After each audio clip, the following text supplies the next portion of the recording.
Another flipped classroom. On the course study, cities of Vesuvius, Pompeii, Herculaneum. We'll continue our focus on the eruption of Mount Vesuvius as we begin evaluating limitations and reliability of sources. Again, like last lesson, please ensure you have a pen and paper or a laptop to take down notes as this presentation continues. Let's get straight into it.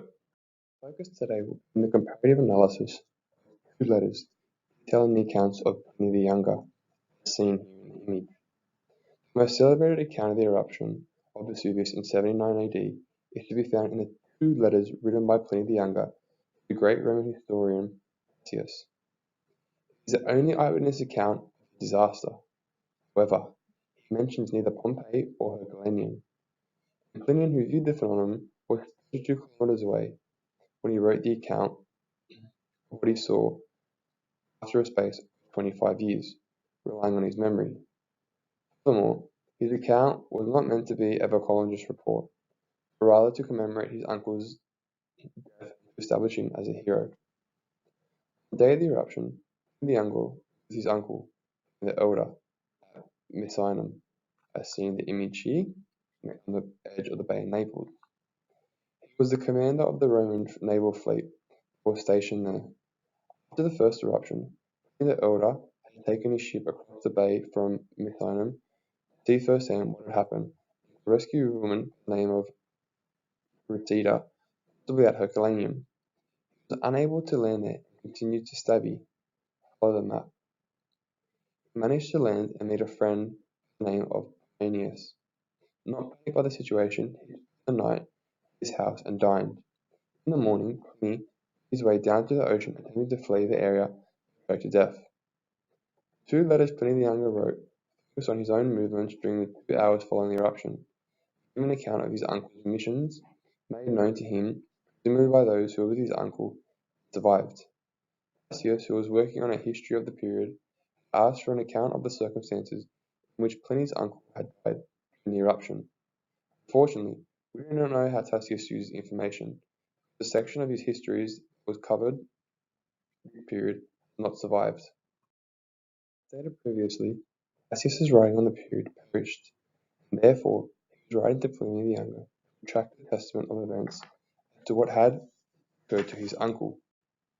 What can be derived from the letter that Pliny the Elder was a rich, high-ranking officer of the navy who made the fatal error of going to the eruption site when he should have evacuated the area.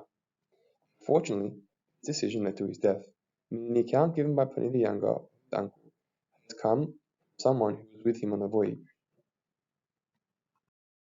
This is where the reliability of the source comes into question. If your uncle had died, how would you want him to be remembered in history if he had the chance to do so? In a positive light, of course. With this in mind, recall the role of Pliny the Elder, a commander of the Roman fleet, a man of power, respect, dignity.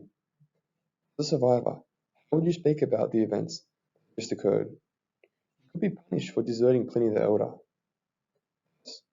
The letter by Pliny the Younger is believed by historians that only the information included was to immortalize his uncle in history. The reason for this is his uncle gave him wealth, opportunity, and ensured he was part of the aristocracy being the highest social class there was in Roman time. Finally, how can we be sure these events occurred if Pliny the Younger didn't witness them firsthand, as he was with his mother in Misenum? In summary, his first letter is mostly unreliable. Source B, Pliny's second letter to Tacitus, follows from the first and provides more information about the eruption as experienced by the people of Misenum. The letter is an eyewitness account by Pliny the Younger, detailing the events of the eruption. All around us buildings are shaken, are afraid, nay certain, they will collapse. It describes an image of mayhem, people flooded the streets fleeing the city, as dust clouds hurtled towards them, as the shorelines began to move. It speaks about seeing an image resembling a pine tree. In the distance, this image was the first stage of the eruption, the Plinian stage, where day turned to night, sight was lost, ashen projectiles began to fall from the sky. A scary time indeed, a scene unimaginable to most. Source is regarded as reliable and valid. This is an eyewitness account which falls in line with the current understandings of what occurred in Vesuvius. However, despite this being a good source, there is one negative. He wrote the letter to Tacitus 40 years after the event occurred, simply relying on his memory. Like most humans, our memory is prone to distortion, forgetfulness, exaggeration. Some of the details in this letter be made up. Here's a question posed to you. This concludes today's Flip Classroom. Attach these two letters written by Pliny the Younger, the description from Cassius. Just like with the letters from Pliny the Younger, pick out the important features and determine the limitations and reliability of the sources upon evaluating. Questions 1 to 2 are to be completed independently, and question 3 in pairs.